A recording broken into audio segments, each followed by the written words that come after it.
you're buying a home for the first time, congratulations. There are programs available for first-time home buyers.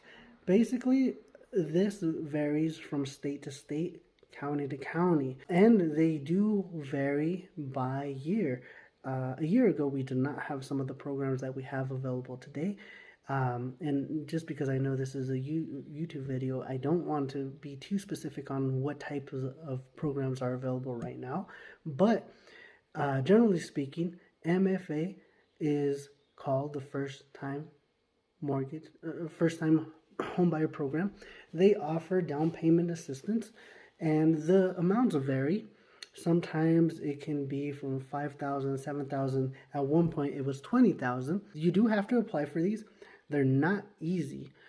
Basically, you're going to make 2 loan applications. One is for the purchase of your home, which is, let's just say, the general.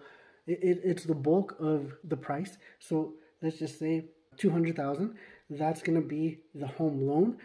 The down payment on the $200,000, that is going to be a different loan with the state or county that you live in. Not all lenders do it. Reason being, one of my very good friends, Tabitha Gallegos Khan, she specializes in first-time homebuyer programs. Why? She believes in helping out the community. Many of the lenders that I know around here in Albuquerque, they will not touch MFA. Basically, it's double the work, half the pay. Because people need assistance, there's more time and effort needed to do 2 applications and get half the pay. There are certain requirements right now. Usually, whenever you talk to me as a first-time homebuyer, I'll ask you certain things to see if you actually qualify for what the MFA program is asking. Do you have steady income for the last 2 years? Do you have credit scores? Do you have your tax returns? That's basically the most basic of basics that you're going to need. Also, you're going to need money.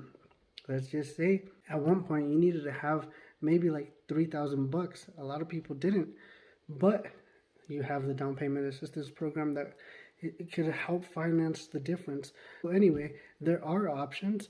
They change significantly year to year, but they are always available. There are certain restrictions. I have purchased home over the last 7 years. I have purchased several for myself and also as investments. I did not qualify as a first-time home buyer because I made too much money. There are income limits, and there are limits and restrictions on what you want to use it for. If I was typically your average buyer, most of you guys are going to buy your property to live in. I did not buy my first property to live in. I actually bought it as a rental. And I also made too much money, so I didn't qualify for the down payment assistance. Although it would have been really nice, I couldn't do it. So there are limitations. There are lots of benefits for them. Back in the day, this is how it was, and there's variations to it, and I still see them. You, the buyer, would come to me and say, hey, look, I want to buy a house. We would do a loan. We'll get you with the lender. That lender would do 2 applications at the same time. They would say, hey, look, you have all the requirements. We're going to submit your loan to MFA to see if we can get you the down payment assistance. If it got approved, you would have to bring in minimal down payment. Very minimal. But there were some requirements. One, you would actually have to take a first-time homebuyer course online. And once you complete it, it gives you a certificate saying, hey, look, you know what, I went through all this program. And it's basically, it's an educational course. You don't know what you don't know. So they make it a requirement that you get as much education as you can about the home buying process.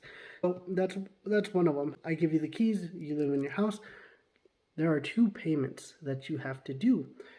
One of them is to the main servicer, the house loan. Let's just say, for example, that one was $200,000. Then you would do a different loan payment to MFA. So that is your local municipality. You would pay, for example, $8,000. The payment on $8,000 was about $50. And for about 4 or 5 years, we used that left and right. The county was offering down payment assistance for $8,000. The payment on it was $50. Your options were, hey, look, I have $8,000, but I qualified for this program. Save it, move in, then whenever your tax season comes in the next year, just pay it off. There's no penalty for paying off that down payment assistance. So just keep that in mind.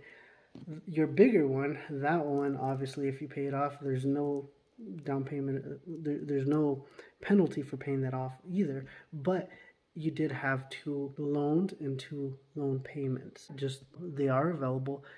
Reach out to your local real estate agent and make sure to ask them what are the most current, up-to-date first-time home buyer programs available. Not everyone will qualify, not everyone will know how to do them, but ask around, and the more you know, the better.